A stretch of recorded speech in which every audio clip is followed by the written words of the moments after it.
Hello there, and welcome to the Ibogaine Diaries.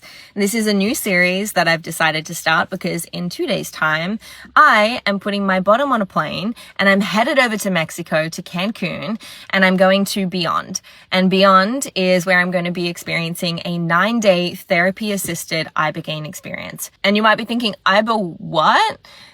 Don't worry, up until recently, I hadn't heard of Ibogaine either, but I'm here to tell you all about it and to bring you along with me throughout the process, hence the Ibogaine Diaries. So let's begin with what actually is Ibogaine anyway.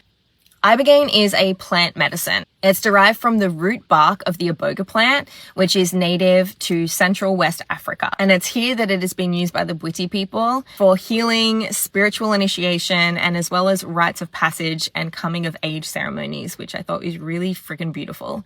So you know how ayahuasca is sometimes referred to as the grandmother? Ibogaine is referred to as the grandfather. Very, very potent and powerful plant medicine that is known for its ability to guide you into the deepest layers of your subconscious. And it does this through what is often referred to as a life review. It's like witnessing the threads of your past, your patterns, your traumas, your choices, and your purpose, but with so much truth and honesty and integrity and love. Ibogaine has gained recognition for its ability to treat both PTSD as well as addiction to hard drugs such as opioids, but it's also showing profound benefits in regards to general healing, depression, anxiety, trauma release, and even cognitive enhancement and creative expression. I only recently heard about Ibogaine through one of my girlfriends who actually just went and sat at Beond herself. And I spoke to her afterwards and she was like, yo, you were in my experience, like this medicine is calling to you. And I was like, I know, I've practically already booked myself in for an experience myself. And I chose to do it at Beond, one, because that's where she did it, and she cannot speak more highly about her experience there. Everything from the staff, the planning and the actual preparation phase, the support that she felt, knowing that she was in a facility that met US standards of medical practice and cleanliness, safety. So she felt reassured and safe the entire time, which I think is so important when doing any kind of plant medicine. It's therapy assisted, so there is someone there in the room with you at all times. You've got an IV for hydration, like you are good.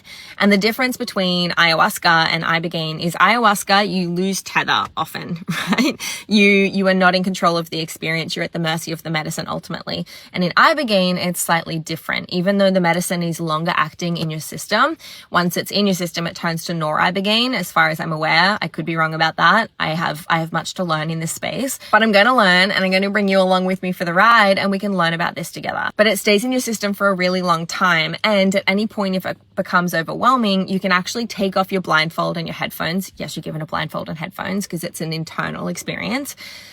You can take them off and you're back in the room. You're able to communicate, to ask questions. You can take yourself to the bathroom. You can ask for a glass of water. You can ask for support if you need it. But having that awareness also makes me feel really safe. I've signed myself up for a 9-day experience. So I believe on day 4, I do what they call the flood dose, which is like a full dose into your system. And on the flood dose day, it's about 12 hours that you're sitting with the medicine.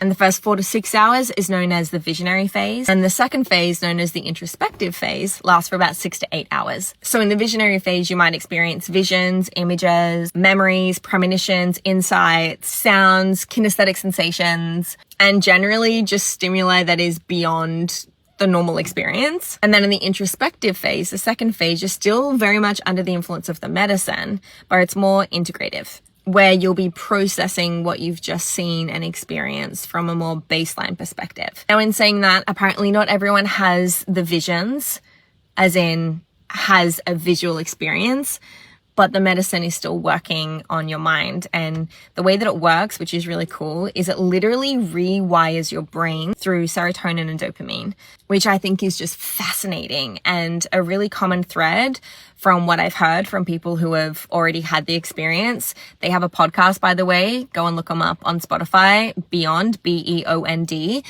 And I've listened to a bunch of those because I just wanted to have as much awareness and understanding of what the experience is going to be like so that I can best prepare myself for the journey myself. And a common thread or through line is that people say when they come out of it, they literally feel limitless.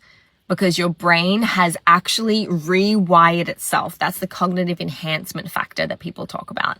And the creative expression or expansion, both of which I'm very, very excited to experience, hopefully experience myself, as well as a bunch of other things. So I have so many questions to ask the medicine, because apparently you can really just ask. Not out loud, but in your mind, when you're sitting with the medicine, you can go in and experience this whole life review. You can go back in and ask the medicine, hey, what is it that I've been unwilling to see? What are the unconscious beliefs that are ultimately shaping my life? And how can I release them? What is the root cause of my fears, and how can I let them go? How can I be more of service to others from a place of alignment and balance? What does true freedom feel like to me, and how can I better embody it? These sort of questions. My main intentions, I know I have some to let go of big time, and I'm so ready. I'm done with playing small and playing the victim and keeping myself bound to these limiting beliefs and actions and repeating the same cycles over and over again. I'm ready and willing to do whatever it takes to radically up-level and change my life. I want to feel the most expansive and creative, abundant, and healthy version of myself. And intuitively, Ibogaine feels like the catalyst for me to enter into the next phase of my life, which I'm really, really, really excited about. I'm hoping to get some clarity around childhood traumas and the way that certain conditionings or behaviors are ultimately controlling my life, and where they come from. Like, where was the first time that I had that experience and made that synapse, like that my brain decided that that was a way to cope?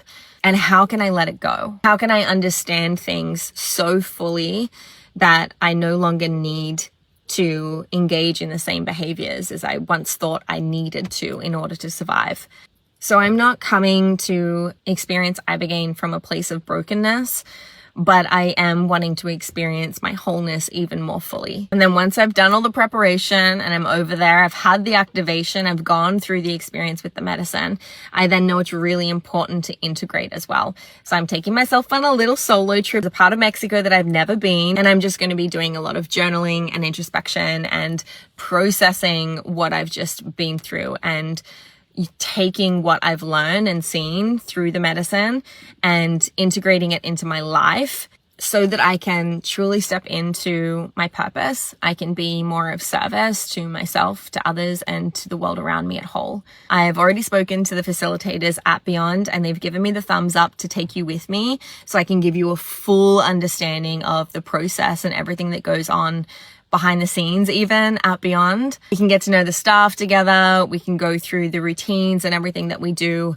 whilst we're there to prep for such a big life-changing experience. And then I promise you, I'm an open book and I will share absolutely everything with you afterwards as well. So hence the Ibogaine Diaries. Welcome to the new series. Stay tuned and buckle up, because I feel like this is going to be a powerful one. I'll see you in Mexico.